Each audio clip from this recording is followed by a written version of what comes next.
आगे वाले टॉपिक्स पे। जैसे कि आज का हमारा जो टॉपिक है वो है एमनियोसेंटेसिस। ठीक है, तो चलिए स्टार्ट करते हैं। एमनियोसेंटेसिस क्या है? एमनियोसेंटेसिस एक ऐसी टेक्निक है, ठीक है, जिससे हम फीटस में प्रेजेंट बेबी के सेक्स को डिटरमाइन करते हैं। ठीक है, पहले ये टेक्निक यूज होती थी। ठीक है, उसके पीछे रीजन था कि हम ये पता लगा पाए कि बच्चे कोई हेरिडिटरी डिसीज तो नहीं है, लेकिन लोगों ने इसका मिसयूज करना स्टार्ट कर दिया। लोग क्या पता लगाते हैं, कहोगे सिर्फ और सिर्फ क्रोमोसोम, एक्स क्रोमोसोम, ठीक है, वाई क्रोमोसोम। तो क्रोमोसोम रिलेटेड डायग्नोसिस होनी स्टार्ट हुई, जिसकी वजह से फीमेल फीटिसाइड का जो लेवल है, जो रेट है, वो क्या हो गया, इंक्रीज हो गया।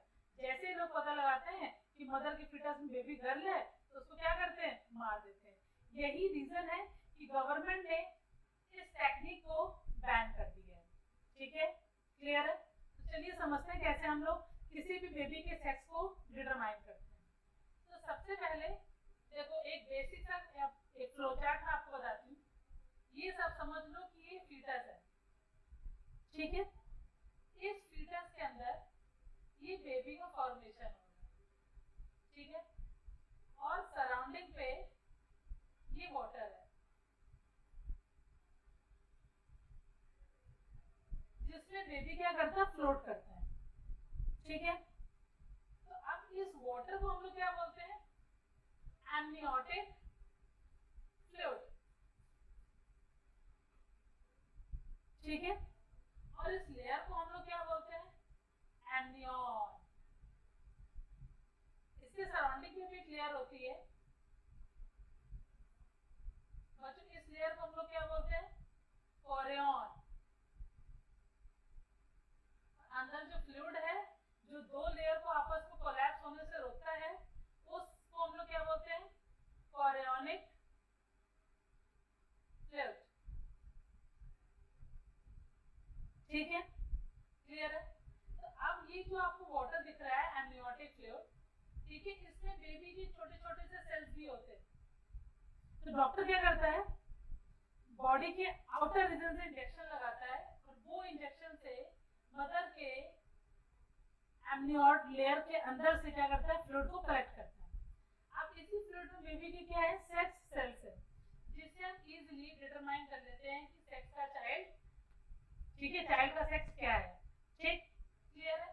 दूसरी चीज, अब हमारी बॉडी में जो 46 क्रोमोसोम्स है, ठीक है, अब उसमें एबनॉर्मलिटी भी आप देख सकते हैं। अगर क्रोमोसोम नंबर ज्यादा है तो भी आप फाइंड आउट कर सकते हैं, अगर क्रोमोसोम नंबर कम है तो भी आप फाइंड आउट कर लेते हैं। लेकिन कोई क्रोमोसोम नहीं देखता है, बच्चे में कोई बीमारी है ये भी कोई चेक नहीं करता। क्या चेक करते हैं, चाइल्ड का सिर्फ और सिर्फ सेक्स। इसीलिए इसको बैन कर दिया गया। ठीक है, तो पहली लाइन आपको समझ में आ गई होगी। इस टेक्निक को हम यूज करते हैं, यूज करने के लिए क्या करते हैं, मदर की बॉडी से एमनियोटिक फ्लूइड निकालते हैं, और उससे हम जितने भी डिसऑर्डर है, पेरेंटल डिसऑर्डर्स है, उसको क्या करते हैं, डायग्नोस करते हैं। ठीक है, some amniotic fluid from around the fetus by means of cylinder needle inserted through the abdomen of the mother. ठीक है, क्या चेक करते हैं बच्चों, आप कहोगे क्रोमोसोमल एबनॉर्मलिटीज और सेक्स ऑफ द चाइल्ड।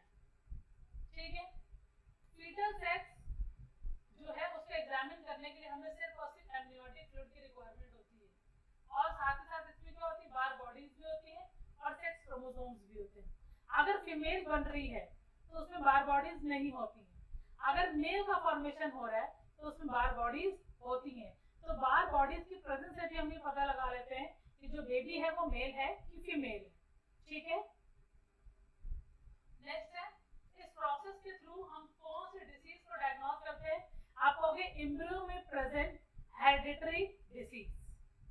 ठीक है, कि बेबी जो है उसमें Turner syndrome, down syndrome, Edward syndrome, कोई सिंड्रोम तो नहीं है क्रोमोसोम एबनॉर्मलिटीज की वजह से। ठीक है, दूसरा, the position of the foetus.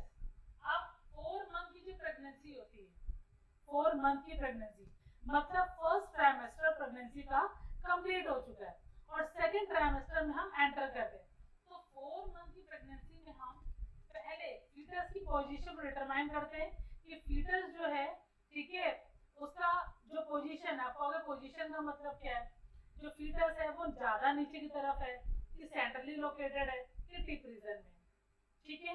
अगर प्लेसेंटा, कुछ लोगों का प्लेसेंटा नीचे होता है, ठीक है, और कुछ लोगों का प्लेसेंटा ऊपर होता है, तो जिनका प्लेसेंटा नीचे होता है, ठीक है, उनमें मिसकैरेज के चांसेस बढ़ जाते हैं, ठीक है। तो प्लेसेंटा या तो बीच में होना चाहिए या तो प्लेसेंटा टॉप में होना चाहिए, ठीक है। और ऐसा भी कहा जाता है कि जैसी जैसी प्रेगनेंसी ऑनवर्ड होती है, आगे आगे बढ़ती है, टाइम होता है, तो जो नीचे प्लेसेंटा होता है वो खुद ही मूव करके ऊपर भी आ जाता है। बट अगर एंड तक प्लेसेंटा ऊपर नहीं आया तो मदर को बहुत सारे कॉम्प्लिकेशन फेस करने पड़ सकते हैं, ठीक है। तो यही सब पता लगाते हैं हम लोग एम्ब्रियोसेंटेसिस के थ्रू कि प्लेसेंटा की पोजीशन क्या है, ठीक है। बच्चे एमसीक्यू वाला क्वेश्चन आएगा कि कौन से निडल का हम यूज करते हैं एमनियोटिक फ्लूइड को निकालने के लिए। तो आप कहोगे स्टेराइल हाइपोडर्मिक निडल का हम यूज करते हैं, ठीक है। दूसरा सीधा सीधा क्वेश्चन आएगा तो फीटस का सेक्स फाइंड आउट करते हैं, और जो भी एम्ब्रियो उसमें कोई हेरिडिटरी डिसीज है कि नहीं वो हम क्या करते हैं, इसे फाइंड आउट करते हैं, ठीक। तो ये क्वेश्चन बहुत इंपॉर्टेंट है। बैन क्यों है मैंने आपको ये बता दिया। अगर एग्जाम में क्वेश्चन आता है कि व्हाई एम्ब्रियोसेंटेसिस इज बैन, तो आप आंसर क्या बताओगे?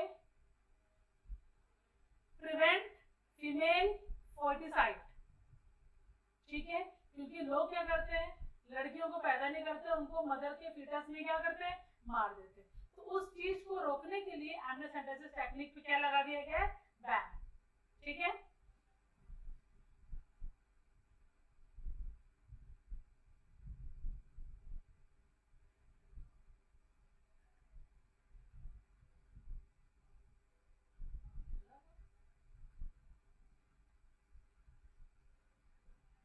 देखो अगला है आपका, अब ये पूरा पूरा डायग्राम है, इसको भी एक बार देख लें आप। देखिए ये है आपका क्या, बेबी का फीटस वाला रीजन, ठीक है। और आप देख सकते हो प्लेसेंटा की पोजीशन ऊपर है और बेबी का सर जो है वो नीचे है, जैसा कि मैं अभी आपको एक्सप्लेन कर रही थी, ठीक है। तो अब ये बेबी है, इसका सर नीचे है और पैर ऊपर है, और ये जो आपको सर्कुलर सर्कुलर दिख रहे हैं ये क्या है, आप कहोगे ये सेल्स है, क्या है ये बेबी के ग्रोइंग सेल्स है, ठीक है। ये प्लेसेंटा है, ठीक है। ये आपकी एमनियोटिक कैविटी है, कैविटी मतलब स्पेस जहां पे एमनियोटिक फ्लूइड प्रेजेंट है, ठीक है। और ये यूट्रस की आउटर लेयर है। अब ये वो निडल है, इसके बारे में हमने स्टडी किया था, sterile hypodermic needle, sterile hypodermic. बच्चों इसका मतलब क्या, एक ऐसी निडल जो बॉडी के एपिडर्मिस को क्रॉस करके हाइपोडर्मिस में एंटर करके लिक्विड को वहां से क्या कर पाए, खींच पाए, ठीक है, सक कर पाए, निकाल पाए, इसको बोलते हैं स्टेराइल हाइपोडर्मिक निडल। स्टेराइल इसलिए बोला गया क्योंकि कोई भी अगर माइक्रोवेव ग्रोथ होगी और अगर हमने इंजेक्ट किया तो वो ग्रोथ सीधा बॉडी में डायरेक्ट एंटर कर सकती है। तो जो भी हम निडल यूज करते हैं वो कैसी होती है, स्टेराइल होती है, ठीक है। अब हमने क्या है कि इसको हमने निकाल लिया with the help of injection, उसके बाद हमने इसको सेंट्रीफ्यूज किया। सेंट्रीफ्यूज का मतलब क्या होता है, separation of biomolecules on the basis of their density, ठीक है। अब ये भी मैं आपको समझाती हूँ, जिनको सेंट्रीफ्यूगेशन के बारे में नहीं पता है वो ध्यान से सुन ले। सेंट्रीफ्यूगेशन में सपोज आपके पास एक वेसल है, ठीक, हमने मान लिया आपके पास एक वेसल है और उस वेसल में आपने पानी भरा हुआ है, ठीक है। और मैंने आपको 4 चीजें प्रोवाइड करी है। 10 kg मैंने आपको रॉक दिया है, पत्थर, 10 kg मैंने आपको कॉटन दिया है, 10 kg मैंने आपको आयरन दिया है, और 10 kg मैंने आपको बच्चों प्लास्टिक दिया है, ठीक है। मैंने आपको चारों चीजें प्रोवाइड करी है और मैंने आपसे कहा है कि आप एकदम से पानी में डाल दो, तो सबने एक साथ सारी चीजें बॉडी में मतलब वेसल में डाल दी। अब वेसल में डालने के बाद आप देखोगे जिसकी डेंसिटी सबसे ज्यादा है वो सबसे पहले सेटल डाउन हो जाएगा, ठीक है। तो सबसे पहले नीचे कौन सेटल डाउन होगा, आप कहोगे आयरन, उसके बाद किसकी लेयर आएगी, रॉक, देन उसके बाद प्लास्टिक,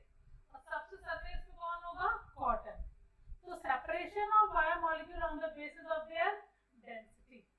ठीक है, तो यहाँ पे हमने सेंट्रीफ्यूगेशन कर लिया। आप देख सकते हो बिल्कुल लोअर रीजन पे यहाँ पे इकट्ठे हो गए सारे सेल्स। अब इन्हीं सेल्स के थ्रू हम करेंगे क्या, हम सेल डिटरमिनेशन करेंगे with the help of biochemical and enzymatic studies. Chemicals का यूज करेंगे और एंजाइम्स का यूज करेंगे। ठीक है, फिर हमने इन सेल्स को निकाला, कल्चर किया, इनको ग्रो कराया। जब ये सेल्स ग्रो करेंगे तो हम इनके अंदर मौजूद क्रोमोसोम्स की क्या करेंगे, स्टडी करेंगे कि जो क्रोमोसोम्स है 46 एग्जैक्टली है कि नहीं है। ठीक है, क्लियर है? कोई भी क्रोमोसोम की पोजीशन चेंज तो नहीं है, क्रोमोसोमल एब्रेशन तो कॉज नहीं हो गया है। तो ये सारी चीजों को हम क्या करते हैं, डिटेक्ट करते हैं। और इस पूरे टेक्निक को हम लोग बोलते हैं एम्नियोसेंटेसिस, जो कि इंडिया में क्या है बच्चों, बैन। ठीक है,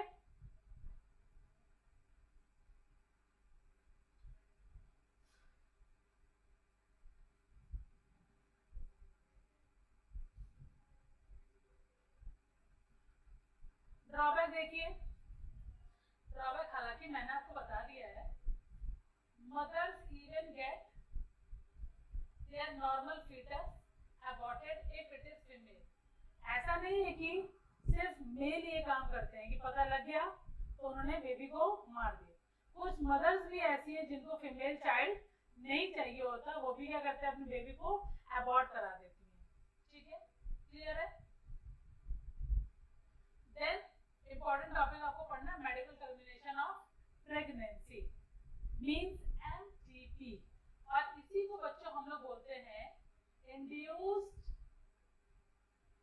एबॉर्शन।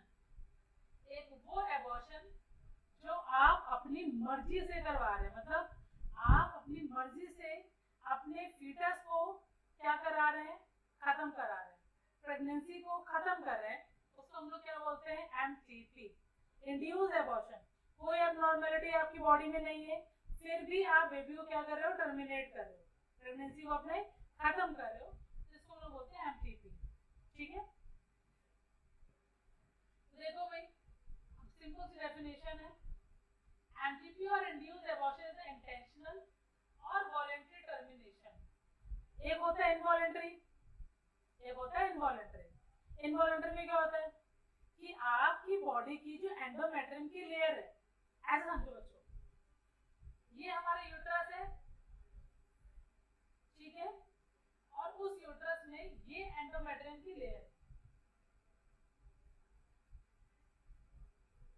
ठीक है, अब ये लेयर होनी चाहिए कैसी, थिक, इतनी थिक होनी चाहिए कि ये पूरा जो रीजन है वो ब्लॉक हो जाता है, मतलब बंद हो जाता है, और इसी से अटैच होता है हमारा फीटस, लाइक दिस। ठीक है, ये हो गया नॉर्मल केस। बट कभी कभी क्या होता है,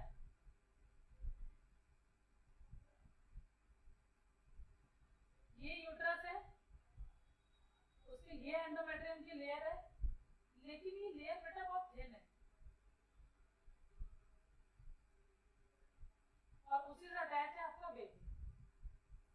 ठीक, तो जब कभी भी जर्क लगता है, जॉल्ट लगता है, कोई भी एक्सटर्नल प्रेशर लगता है, तो बॉडी फीटस की वेट को कैरी नहीं कर पाती है और ये फीटस जो है वो मदर से डिटैच हो जाता है और वो बॉडी से बाहर आ जाता है। ठीक है, आपने अक्सर सुना होगा कि ट्रेन में अगर हम वॉशरूम यूज कर रहे हैं, ट्रेन में वॉशरूम यूज करने गए तो वहां पे जो बेबी है वो ट्रेन की पटरी में निकल के गिर गया। ठीक है, तो एंडोमेट्रियम जितनी ज्यादा स्ट्रांग होगी, ठीक है, उतनी ही ज्यादा आप समझ लो जो फीटस है वो अंदर सुरक्षित है। बट एंडोमेट्रियम की लेयर अगर वीक है तो एबॉर्शन एक होता है इंड्यूस्ड जो हम खुद करवाते हैं अपनी मर्जी से, और एक होता है मिसकैरेज जो सडनली हो जाता है। समझ रहे हैं? क्लियर है? तो this is called voluntary termination का मतलब है कि ये टर्मिनेशन हमारे खुद मर्जी से हो रहा है। ठीक है, और इनवॉलंटरी टर्मिनेशन मिसकैरेज के केस में बच्चों होता है। ठीक है, जहां पे एंडोमेट्रियम की लेयर बहुत ज्यादा वीक होती है। ठीक है, या फिर आप प्रोजेस्टेरोन हार्मोन्स के जो दवाइयां आती हैं अगर आप वो प्रॉपरली इनटेक करोगे तो भी मिसकैरेज होने का चांसेस बढ़ जाता है। तो एक तो हमारी ओवरी निकालती है कौन सी हार्मोन बच्चों, प्रोजेस्टेरोन हार्मोन। दूसरा हमारा ये यूट्रस वाला रीजन है, उसकी जो एंडोमेट्रियम की लेयर है वो भी रिलीज करती है progesterone for maintaining pregnancy.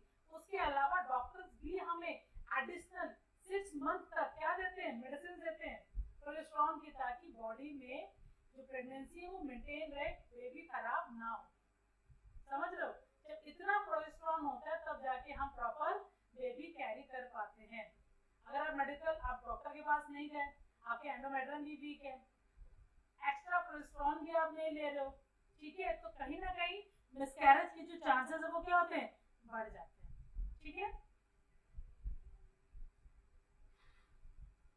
Before the fetus become viable. अब इसका मतलब क्या है?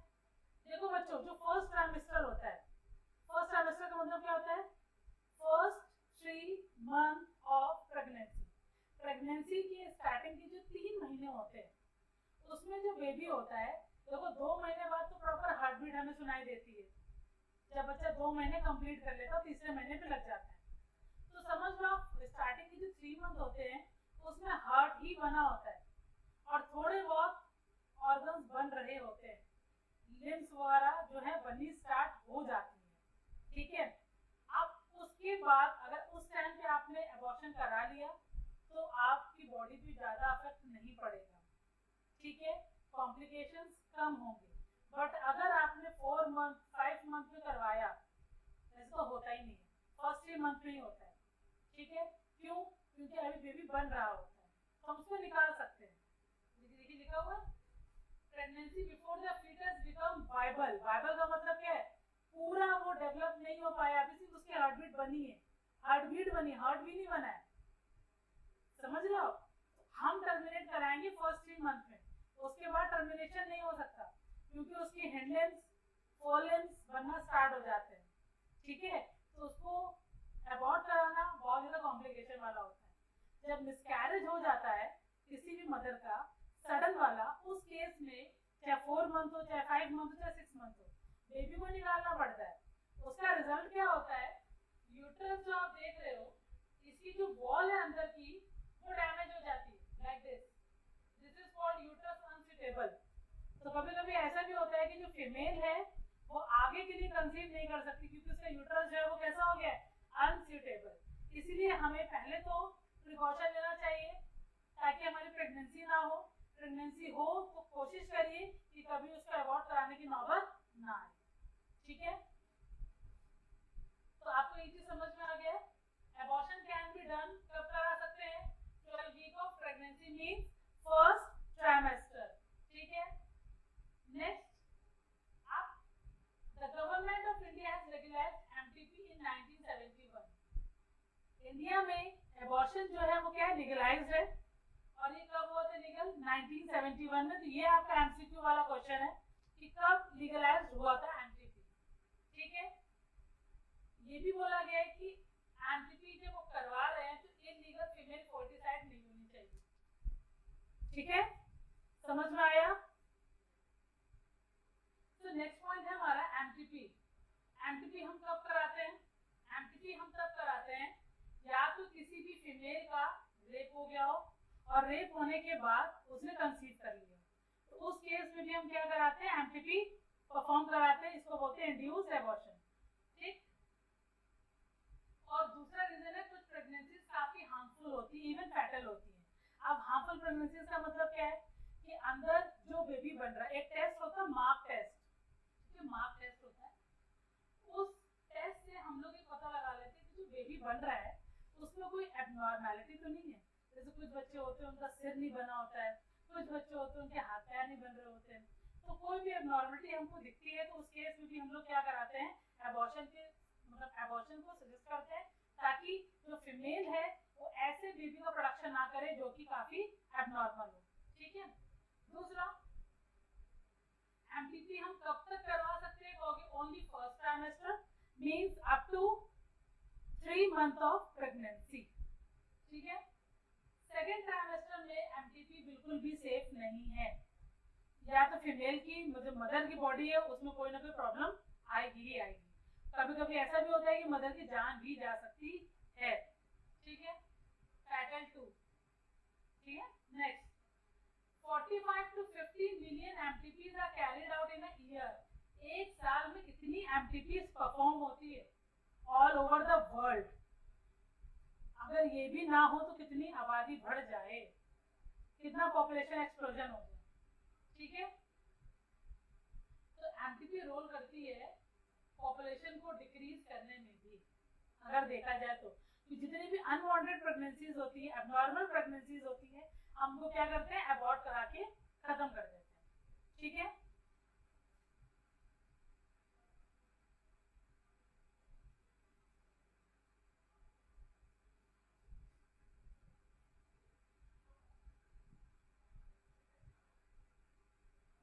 अब हमें पढ़ना बच्चों मेथड ऑफ एबॉर्शन। कौन कौन से ऐसे मेथड है, ठीक है, जो एबॉर्शन के लिए हम यूज करते हैं। सबसे पहला है डीएनसी। सबसे ज्यादा जो यूज होने वाला मेथड है जिससे हम एबॉर्शन परफॉर्म करते हैं वो है DNC. DNC means dilation and curettage. इसमें क्या होता है, सर्विक्स वाला जो रीजन होता है, ये आप समझ लीजिए, ये अपर रीजन जो है वो आपका यूट्रस है बच्चों। ये जो रीजन है उसको हम लोग क्या बोलते हैं, सर्विक्स। ये आपका सर्विक्स कैनाल हो गई, और ये किसमें ओपन हो रही है, आप कहोगे वेजाइना में। ठीक है, अब बेबी कहाँ पर है, आप कहोगे इस रीजन पे, यूट्रस वाले रीजन पे। तो ये जो सर्विक्स वाला रीजन है उसको डायलेट कर देते हैं, मतलब उसका जो साइज है वो बढ़ा देते हैं, लाइक दिस। तो जैसे आप उसका साइज बढ़ाओगे तो एंडोमेट्रियम की जो लेयर पूरी तरीके से बंद है वो थोड़ी सी खुल जाएगी। ठीक है, और जो बेबी है वो मदर से डिटैच होके रिमूव हो जाएगी। ठीक है, cervix is dilated and implanted embryo is removed. Clear.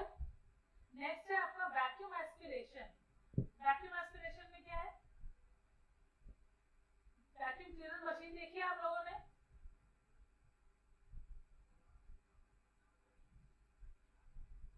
ठीक है, जैसे कूड़ा किससे हम एयर का प्रेशर लगाते हैं और जो सारा का सारा कूड़ा होता है वो सक कर लेता है, सारी मिट्टी को सक कर लेता है।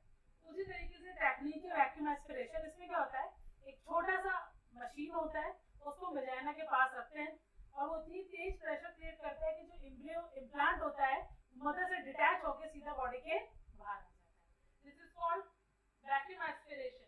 लिखा हुआ देखिए, implanted embryo with the help of vacuum aspirator हम क्या करते हैं, मदर की बॉडी से रिमूव करते हैं। ठीक है, नेक्स्ट है आपका एडमिनिस्ट्रेशन ऑफ प्रोस्टाग्लैंडिन्स। अब ये क्या होता है बेटा, ऐसी मेडिसिन जिसको हम वेजाइनली इंड्यूस करते हैं। जैसे आपको बेबी नहीं चाहिए तो आप क्या करोगे, एक मेडिसिन आती है, आपने वेजाइना में रात को सोते टाइम क्या कर लिया, उसको इंट्रोड्यूस कर लिया। आप जब सुबह उठोगे तो आपको मेंस्ट्रुएशन चालू हो जाएगा, मतलब जो बेबी है वो डेड हो चुका है और वो मदर की बॉडी से बाहर आ जाएगा विद मेंस्ट्रुएशन। ठीक है, विद ब्लीडिंग। तो PGE PGF2 इसको हम इंट्रावेजाइनली इंट्रोड्यूस करते हैं, और ये दिन में आप इंट्रोड्यूस नहीं कर सकते क्योंकि आप चलोगे तो मेडिसिन बाहर आ जाएगी। जब आप सोओगे तभी आप वेजाइना में इसको क्या कर सकते हो, इंड्यूस कर सकते हो। कुछ बहुत बड़ी बड़ी मेडिसिन होती हैं, बहुत छोटी नहीं होती है। जितनी मेडिसिन आप ओरली कंज्यूम करते हैं उसका साइज बहुत छोटा होता है, पर जो हम वेजाइना में इंट्रोड्यूस करते हैं उसका साइज काफी बड़ा होता है। ठीक है, तो ये प्रोस्टाग्लैंडिन करती क्या है बच्चों, आपको यूट्रस में क्रिएट करती है एबॉर्शन। ठीक है, यूट्रस है, यूट्रस में कॉन्ट्रैक्शन क्रिएट होगा। अब जैसे ये आपका यूट्रस है, ठीक है, इतना क्लोज कांटेक्ट में है, जब इसकी वॉल पे, ये रीजन है, ये वॉल्स है, इस पे क्या लग रहा है, प्रेशर, तो ये जो साइज है इसका क्या हो जाएगा, इंक्रीज हो जाएगा। जैसे साइज बढ़ेगा जो इम्प्लांटेड एम्ब्रियो है वो क्या हो जाएगा, रिमूव हो जाएगा। ठीक है, क्लियर है। इनकी पिल्स को हम लोग एबॉर्टेंट्स भी बोलते हैं। ठीक है, नेक्स्ट है आपका certain drugs can induce abortion. अब ये जो ड्रग है बच्चों सबसे खतरनाक ड्रग है, मिफ्रिस्टोन। ठीक है, इसको बोलते हैं RU4876।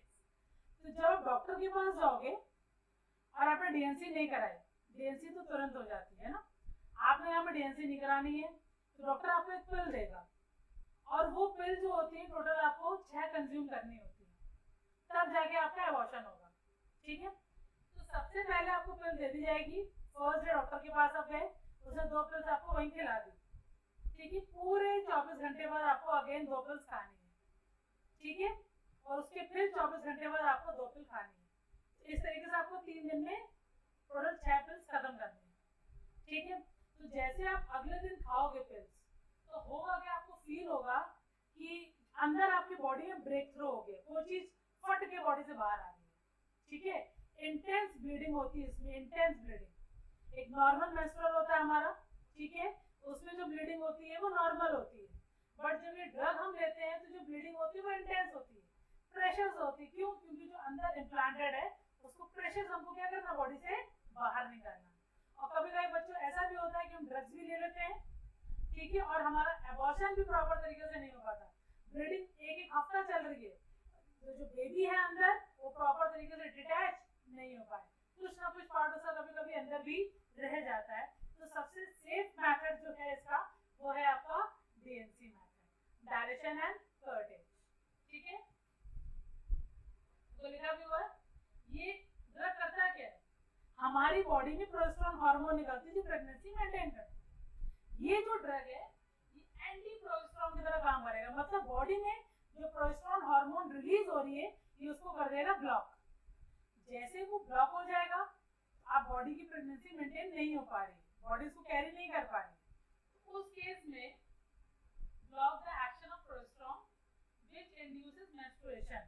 तो क्या स्टार्ट हो जाएगा आपका, मेंस्ट्रुएशन पीरियड्स आपके स्टार्ट हो जाएंगे, और जो एम्ब्रियो है वो स्लॉप्ड ऑफ हो जाएगा, मतलब टूटेगा और उसी मेंस्ट्रुअल के साथ बॉडी से बाहर आ जाएगा, ठीक है। With uterus lining also. और ये जो ड्रग है इसके साइड इफेक्ट भी बहुत ज्यादा है, क्योंकि इंटरनल ब्लीडिंग बहुत ज्यादा होती है, तो इन केस आपको आगे चल के एनीमिया भी हो सकता है, ठीक है। क्या इंपॉर्टेंस है भैया एमटीपी की? एमटीपी जो है हमारा बहुत इंपॉर्टेंट रोल प्ले करता है ह्यूमन की पॉपुलेशन को डिक्रीज करने में, मतलब जो आबादी बहुत तेजी से बढ़ रही है उसको कहीं ना कहीं ये क्या करता है, कम करता है। दूसरा, अनवांटेड प्रेगनेंसी से आपको छुटकारा मिल जाता है। अगर आपको बेबी नहीं चाहिए तो आप उसको क्या कर सकते हो, अबॉर्ट करके खत्म करा सकते हो। तो ये इसका इंपॉर्टेंट रोल है, ठीक है। आगे का जो टॉपिक है वो हम आपको नेक्स्ट लेक्चर में बताएंगे। Thank you.